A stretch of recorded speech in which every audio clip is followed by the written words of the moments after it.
ஓம் சாந்தி. 31/1/2026 காலை முரளி பாப்தாதா மதுபன். பாபா சொல்கிறாங்க, இனிமையான குழந்தைகளே, நீங்கள் இங்கே சர்வசக்திமான் தந்தையிடமிருந்து சக்தி அடைவதற்காக, அதாவது தீபத்தில் ஞானம் எனும் நெய் ஊற்றிக்கொள்வதற்காக வந்துள்ளீர்கள். கேள்வி கேட்குறாங்க, சிவனுடைய ஊர்வலம் ஏன் பாடப்பட்டுள்ளது? பாபா சொல்கிறாங்க, ஏனென்றால் சிவபாபா திரும்பி செல்லும் பொழுது அனைத்து ஆத்மாக்களின் கூட்டமும் அவருக்கு பின்னால் ஓடி செல்கின்றன. மூலவதனத்தில் கூட ஆத்மாக்களின் கூட்டம் சேர்ந்து விடுகின்றது. தூய்மையாக ஆகக்கூடிய குழந்தைகளாகிய நீங்கள் பாபாவோடு செல்கிறீர்கள். சிவன் கூடவே செல்வதின் காரணத்தினால்தான் ஊர்வலம் என்று சொல்லப்படுகின்றது. அவர்களே யோகி ஆத்மாக்கள் ஆவார்கள். ஓம் சாந்தி. குழந்தைகள் முதலில் ஒரு கருத்தை புரிந்து கொள்ள வேண்டும். நாம் அனைவரும் சகோதரர்கள் மற்றும் அவர் அனைவருக்கும் தந்தையாவார். அவரை சர்வ சக்திவான் என்று சொல்லப்படுகின்றது. உங்களிடத்தில் சர்வ சக்திகளும் இருந்தன. நீங்கள் உலகத்தின் மீது ராஜ்யம் செய்தீர்கள். பாரதத்தில்தான் இந்த தேவி தேவதைகளின் ராஜ்யம் இருந்தது. சொல்லப்போனால் குழந்தைகளாகிய உங்களுடைய ராஜ்யம் இருந்தது. நீங்கள் தூய்மையான தேவி தேவதைகளாக இருந்தீர்கள். உங்களுடைய குலம் அல்லது ராஜவம்சம், அதாவது பரம்பரை சேர்ந்த அவர்கள் அனைவரும் நிர்விகாரிகளாக இருந்தார்கள். யார் நிர்விகாரிகளாக இருந்தது? ஆத்மாக்கள். இப்பொழுது நீங்கள் நிர்விகாரிகளாக ஆகிக் கொண்டிருக்கின்றீர்கள். சர்வ சக்திவான் தந்தையை நினைவு செய்து அவரிடமிருந்து சக்தியை அடைந்து கொண்டு இருக்கின்றீர்கள். ஆத்மாதான் 84 பிறவிகளின் நடிப்பை நடிக்கின்றது என்று பாபா புரிய வைத்துள்ளார். ஆத்மாவில் இருந்த சதோ பிரதான சக்தி பிறகு நாளுக்கு நாள் குறைந்து கொண்டே செல்கின்றது. சதோ பிரதானத்திலிருந்து தமோ பிரதானமாக நாடகப்படி ஆக வேண்டும். எப்படி பேட்டரியின் சக்தி குறைந்து கொண்டே செல்கிறது என்றால் மோட்டார் நின்று விடுகின்றது, பேட்டரியில் சக்தி இறங்கி விடுகின்றது. ஆத்மாவின் பேட்டரி முழுவதுமாக காலியாகி விடுவதில்லை. ஏதோ ஓரளவு கொஞ்சம் சக்தி இருக்கின்றது. யாராவது இறக்கிறார்கள் என்றால் தீபம் ஏற்றுகிறார்கள். தீபம் அணைந்துவிடக்கூடாது என்பதற்காக எண்ணெய் ஊற்றிக்கொண்டே இருக்கின்றார்கள். பேட்டரியின் சக்தி குறைந்து விடுகிறது என்றால் பிறகு சார்ஜ் செய்வதற்கு வைக்கிறார்கள். உங்களுடைய ஆத்மா சர்வ சக்திவானாக இருந்தது என்பதை குழந்தைகளாகி நீங்கள் இப்பொழுது புரிந்து கொள்கிறீர்கள். இப்பொழுது மீண்டும் நீங்கள் சர்வசக்திவான் பாபாவிடம் தங்களுடைய புத்தி யோகத்தை ஈடுபடுத்துகிறீர்கள். பாபாவிடம் உள்ள சக்தி நம்மிடத்தில் வந்து விடட்டும் என்று நினைவு செய்கிறீர்கள். ஏனென்றால் சக்தி குறைந்துவிட்டது. கண்டிப்பாக கொஞ்சம் இருக்கு. ஒரடியாக காலியாகிடுச்சுன்னா பிறகு சரீரமே இருக்காது. ஆத்மா தந்தையை நினைவு செய்து முற்றிலும் தூய்மையாக ஆகிவிடுகின்றது. சத்யுகத்தில் உங்களுடைய பேட்டரி முழுமையாக சக்தி நிறைந்திருந்தது. பிறகு கொஞ்சம் கொஞ்சமாக குறைந்து கொண்டே செல்கின்றது. திரேதாயுகம் வரை மீட்டர் குறைகின்றது. இதனை கலை என்று சொல்லப்படுகின்றது. சதோ பிரதானமாக இருந்த ஆத்மா சதோ நிலையை அடைந்தது. சக்தி குறைந்து விடுகிறது என்று சொல்லலாம். நாம் சத்யுகத்தில் மனிதனிலிருந்து தேவதைகளாக ஆகிவிடுகிறோம் என்று நீங்கள் புரிந்து கொள்கிறீர்கள். என்னை நினைவு செய்தீர்கள் என்றால் நீங்கள் தமோ பிரதானத்திலிருந்து சதோ பிரதானமாக ஆகிவிடுவீர்கள் என்று இப்பொழுது பாபா கூறுகின்றார். இப்பொழுது நீங்கள் தமோ பிரதானமாக ஆகிவிட்டீர்கள். எனவே சக்தி திவாலாகிவிட்டது. பிறகு பாபாவை நினைவு செய்வதன் மூலம் முழு சக்தியும் வரும்.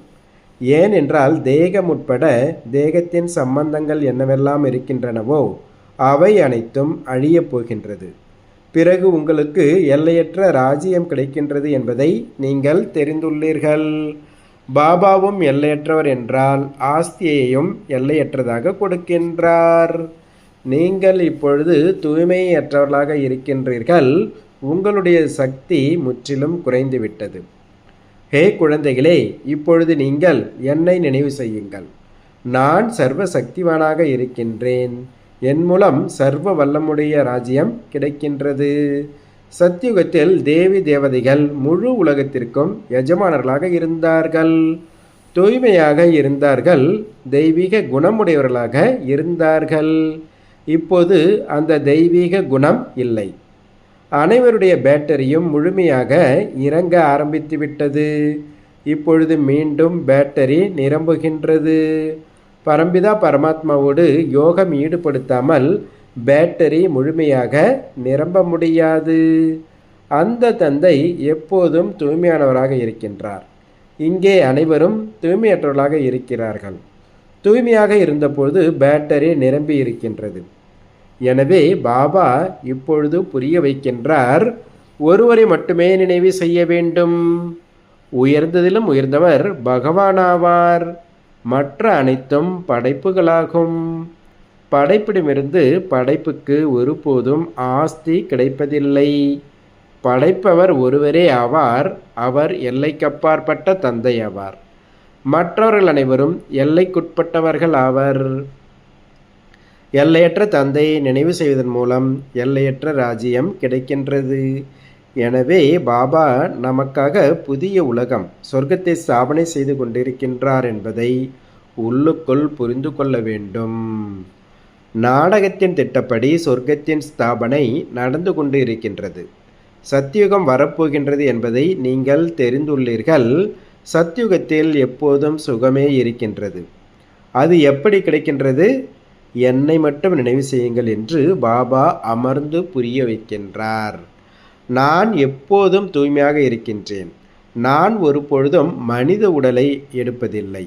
தேவதை உடலையோ மனித உடலையோ எடுப்பதில்லை. அதாவது நான் பிறப்பு இறப்பில் வருவதில்லை அப்படின்றார் பாபா. குழந்தைகளாகி உங்களுக்கு சொர்க்கத்தின் ராஜ்யத்தை கொடுப்பதற்காகவே எப்பொழுது இந்த பிரம்மாவிற்கு 60 வருட வானப்பிரஸ்த நிலையில் இருக்கின்றாரோ அப்போது இவருடைய உடலில் நான் வருகின்றேன் என்றார் பாபா. இவர்தான் முழுமையாக சதோ பிரதானத்திலிருந்து தமோ பிரதானமாக ஆகியுள்ளார். நம்பர் 1 உயர்ந்ததிலும் உயர்ந்தவர் பகவான். பிறகு சூட்சும வதனவாசிகளான பிரம்மா, விஷ்ணு, சங்கர். அதனுடைய காட்சி ஏற்படுகின்றது. சூட்சும வதனம் இடையில், அதாவது நடுவில் இருக்கிறது இல்லையா, அங்கே சரீரம் இருக்க முடியாது. சூட்சும சரீரத்தை திவ்ய திருஷ்டியின் மூலம் மட்டுமே காண முடியும். மனித உலகம் இங்கே இருக்கின்றது. மற்றபடி சாட்சாத்காரத்திற்காக மட்டும் பரிஸ்தாக்கள் இருக்கிறார்கள். கடைசியில் குழந்தைகளாகிய நீங்கள் முற்றிலும் தூய்மையாக ஆகிவிடுவீர்கள் எனும் பொழுது உங்களுடைய காட்சி கூட ஏற்படுகின்றது. அப்படிப்பட்ட ஃபரிஸ்தாக்களாக ஆகி பிறகு சத்யுகத்தில் இங்கேதான் வந்து சொர்க்கத்திற்கு எஜமானர்களாக ஆவீர்கள். இந்த பிரம்மா ஒன்றும் விஷ்ணுவை நினைவு செய்வதில்லை. இவரும் சிவபாபாவை நினைவு செய்கின்றார். பிறகு இவர் விஷ்ணுவாக ஆகின்றார். இவர் ராஜ்யத்தை எப்படி அடைந்தார் என்பதை புரிந்து கொள்ள வேண்டும் அல்லவா? சண்டை போன்ற விஷயம் எதுவும் நடப்பதில்லை. தேவதைகள் எப்படி இம்சை பண்ணுவாங்க? குழந்தைகளாகிய நீங்கள் இப்பொழுது பாபாவை நினைவு செய்து ராஜ்யத்தை அடைகின்றீர்கள். யார் ஏற்றுக்கொண்டாலும் ஏற்றுக்கொள்ளவில்லை என்றாலும் சரி, ஹே குழந்தைகளே, தேகம் உட்பட தேகத்தின் அனைத்து தர்மங்களையும் விட்டுவிட்டு என்னை மட்டும் நினைவு செய்யுங்கள் என்று கீதையில் கூட இருக்கின்றது. பற்று வைக்க அவருக்கு தேகம் இல்லை. நான் கொஞ்ச காலத்திற்காக இவருடைய சரீரத்தை கடனாக பெறுகின்றேன் என்று பாபா கூறுகின்றார். இல்லை என்றால் நான் எப்படி ஞானத்தை வழங்க முடியும்? நான் விதையாக இருக்கின்றேன் அல்லவா? இந்த முழு மரத்தின் ஞானமும் என்னிடத்தில் இருக்கின்றது. சிருஷ்டியின் ஆயுள் எவ்வளவு என்பது வேறு யாருக்கும் தெரியாது. இந்த சிருஷ்டியின் ஸ்தாபனை, வளர்ப்பு மற்றும் விநாசம் எப்படி நடக்கின்றது? மனிதர்களுக்கு தெரிந்திருக்க வேண்டும். மனிதர்கள்தான் படிக்கிறார்கள், விலங்குகள் படிக்காதல்லவா? அவர்கள் எல்லைக்குட்பட்ட படிப்பை படிக்கிறார்கள், லௌகிக படிப்பில். பாபா உங்களுக்கு எல்லைக்கப்பாற்பட்ட படிப்பை படிப்பிக்கின்றார். அதன் மூலம் உங்களை எல்லையற்ற எஜமானர்களாக ஆக்குகின்றார். எனவே பகவான் என்று எந்த மனிதனையோ அல்லது தேகதாரியையோ சொல்லப்படுவதில்லை என்று புரிய வைக்க வேண்டும் என்றார் பாபா. ஏன்னா இந்த பிரம்மா, விஷ்ணு, சங்கரர் கூட சூட்சும தேகம் இருக்கிறது இல்லையா? இவருடைய பெயரே தனியாகும். இவர்களை பகவான் என்று சொல்லப்படுவதில்லை. இந்த சரீரம் இந்த தாதாவின் ஆத்மாவின் சிம்மாசனமாக இருந்தது. அழிவற்ற சிம்மாசனம் அல்லவா? இப்பொழுது இது அழிவற்ற மூர்த்தியான பாபாவின் சிம்மாசனமாக இருக்கின்றது. அமிர்த சரஸில் கூட ஒரு அழிவற்ற சிம்மாசனம் இருக்கிறது அல்லவா? பெரிய பெரியவர்கள் சென்று அந்த அழிவற்ற சிம்மாசனத்தில் சென்று அமர்கிறார்கள். இப்பொழுது பாபா புரிய வைக்கின்றார், இவை அனைத்தும் அழிவற்ற ஆத்மாக்களின் சிம்மாசனமாகும். ஆத்மா அழிவற்றது, அதை ஒரு பொழுதும் காலன் அழிக்க முடியாது. மற்றபடி சிம்மாசனம், அதாவது உடல் மாறிட்டே இருக்கு. அழிவற்ற மூர்த்தி ஆத்மா இந்த சிம்மாசனத்தில் அமர்கின்றது. முதலில் சிறிய சிம்மாசனமாக இருக்கின்றது, பிறகு பெரியதாகி கொண்டே செல்கின்றது. அதாவது ஆத்மா சரீரம் எடுக்கும்போது சின்ன உடல் இருக்குது, பிறகு வளர வளர உடல் பெருசாகுது. ஆத்மா ஒரு சரீரத்தை விட்டு வேறொன்றை எடுக்கின்றது. ஆத்மா அழிவற்றதாகும். மற்றபடி அதில் நல்ல அல்லது கெட்ட சமஸ்காரங்கள் இருக்கின்றது. ஆகையினால்தான் இது கர்மங்களின் பலன் என்று சொல்லப்படுகின்றது. ஆத்மா ஒருபோதும் அழிவதில்லை. ஆத்மாவின் தந்தை ஒருவரே. இதை புரிந்து கொள்ள வேண்டும் அல்லவா? இந்த பாபா ஏதாவது சாஸ்திரங்களின் விஷயத்தை சொல்கிறாரா என்ன? சாஸ்திரங்கள் போன்றவற்றை படிப்பதன் மூலம் யாரும் திரும்பி செல்ல முடியாது. கடைசியில் அனைவரும் திரும்பி செல்வார்கள். எப்படி தேனீக்கள் அல்லது வெட்டுக்கிளி கூட்டம் செல்கின்றன அல்லவா? தேனீக்களின் ராணி கூட இருக்கின்றது. அதற்கு பின்னால் மற்ற அனைத்து தேனீக்களும் செல்கின்றன. பாபாவும் செல்கின்றார் என்றால் அவருக்கு பின்னால் ஆத்மாக்களும் அனைத்தும் செல்லும். அங்கே மூலவதனத்தில் அனைத்து ஆத்மாக்களின் கூட்டம் இருக்கின்றது. இங்கே மனிதர்களின் கூட்டம் இருக்கின்றது. ஆக இந்த கூட்டம் கூட ஒரு நாள் ஓட வேண்டும் என்றார் பாபா. பாபா ஆத்மாக்கள் அனைத்தையும் அழைத்து செல்கின்றார். சிவனின் ஊர்வலம் என்று சொல்லப்படுகின்றது அல்லவா? குழந்தைகள் என்றும் சொல்லலாம், அல்லது காதலிகள் என்றும் சொல்லலாம். பாபா குழந்தைகளுக்கு ஞானம் கற்பித்து நினைவு யாத்திரையை கற்றுக் கொடுக்கின்றார். தூய்மையாக ஆக முடியாமல் ஆத்மா செல்ல முடியாது. தூய்மையாகிவிட்டது என்றால் முதலில் சாந்திதாமம் செல்லும். அனைத்து ஆத்மாக்களும் அங்கு சென்று இருக்கின்றன. அங்கிருந்து மெதுமெதுவாக வந்து கொண்டே இருக்கின்றன. வளர்ச்சி அடைந்து கொண்டே இருக்கின்றது. நீங்கள் தான் முதலில் பாபாவிற்கு பின்னால் ஓடுவீர்கள். உங்களுக்கு பாபாவோடு அல்லது காதலிகளுக்கு காதலனோடு தொடர்பு இருக்கின்றது. ராஜ்யம் உருவாகிறது அல்லவா? அனைவரும் ஒன்றாக வருவதில்லை. அங்கே ஆத்மாக்கள் அனைத்தினுடைய உலகம் இருக்கின்றது. அதாவது பரந்தாமத்திலிருந்து அனைத்து ஆத்மாக்களும் வரிசைக்கிரமாக வருகின்றது. பிறகு இந்த சிருஷ்டி என்ற மரம் கொஞ்சம் கொஞ்சமாக வளர்கின்றது. முதலில் ஆதி சனாதன தேவி தேவதா தர்மம், இதை பாபா ஸ்தாபனை செய்கின்றார். முதலில் நம்மை பிராமணர்களாக ஆக்குகின்றார். பிரஜாபிதா பிரம்மா இருக்கின்றார் அல்லவா? பிரஜைகளில் சகோதர சகோதரர்களாகி விடுகிறார்கள். பிரம்மா குமாரிகள் அதிகம் இருக்கின்றார்கள். கண்டிப்பாக நிச்சய புத்தி உடையவர்களாக இருப்பார்கள். ஆகையினால்தான் இவ்வளவு அதிகமானோர் ஆகியுள்ளார்கள். பிராமணர்கள் எவ்வளவு பேர் இருப்பார்கள்? அரை குறையா அல்லது முழுமையானவர்களா? சிலர் 99 மதிப்பெண்கள் எடுக்கிறார்கள், சிலர் 10 மதிப்பெண்கள் எடுக்கின்றார்கள் என்றால் அரை குறைதான் அல்லவா? உங்களில் கூட யார் முழுமையானவர்களோ அவர்கள் கண்டிப்பாக முதலில் வருவார்கள். அரை குறையானவர்கள் கடைசியில் வருவார்கள். இது நடிகர்களின் உலகமாகும். இது சுற்றி கொண்டே இருக்கின்றது. சத்தியுகம், திரேதா, இது புருஷோத்தம சங்கம யுகமாகும். இதை இப்பொழுது பாபா கூறியுள்ளார். முதலில் கல்பத்தே ஆயுள் லட்சக்கணக்கான ஆண்டுகள் என்று நாம் தவறாகவே புரிந்து வந்தோம். இது முழுமையாக 5000 ஆண்டுகளின் சக்கரம் என்று பாபா கூறியுள்ளார். அரைக்கல்பம் ராமராஜ்யம், அரைக்கல்பம் ராவண ராஜ்யமாகும். கல்பம் லட்சக்கணக்கான ஆண்டுகளாக இருந்தால் பாதியாக கூட இருக்க முடியாது. இந்த உலகம் துக்கம் மற்றும் சுகத்தினுடையதாக உருவாக்கப்பட்டுள்ளது. இந்த எல்லையற்ற ஞானம் எல்லையற்ற தந்தையிடமிருந்து கிடைக்கின்றது. சிவபாபாவிற்கு சரீரத்தின் பெயர் எதுவும் இல்லை. அவருக்கு சரீரமும் கிடையாது, சரீரத்தினுடைய பெயரும் கிடையாது. இந்த சரீரம் இந்த தாதாவினுடையதாகும். பாபா எங்கே இருக்கின்றார்? பாபா கொஞ்ச காலத்திற்காக கடனாக இவருடைய சரீரத்தை பெற்றிருக்கின்றார். எனக்கு பேசுவதற்கு வாய் வேண்டும் அல்லவா என்று பாபா கேட்கின்றார். இங்கேயும் கூட கௌமுக், அது பசுவின் முகம் போல உருவாக்கப்பட்டுள்ளது. மலையிலிருந்து தண்ணீர் ஆங்காங்கே வருகின்றது. இங்கே பசுவின் வாயை உருவாக்கி விட்டார்கள், அதிலிருந்து தண்ணீர் வருகின்றது. அதை கங்கை நீர் என்று புரிந்து கொள்கிறார்கள். கங்கை எங்கிருந்து வந்தது? இவை அனைத்தும் பொய்யாகும். பொய்யான சரீரம், மாயை பொய்யானது, உலகம் முழுவதும் பொய்யானதாகும். பாரதம் சொர்க்கமாக இருந்த பொழுது உண்மையான கண்டம் என்று அழைக்கப்பட்டது.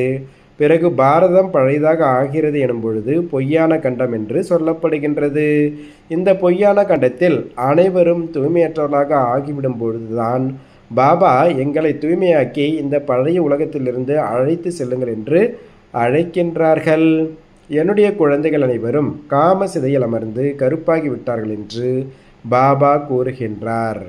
பாபா அமர்ந்து குழந்தைகளுக்கு கூறுகின்றார், நீங்கள் சொர்க்கத்திற்கு எஜமானர்களாக இருந்தீர்கள் அல்லவா, நினைவு வருகிறது அல்லவா?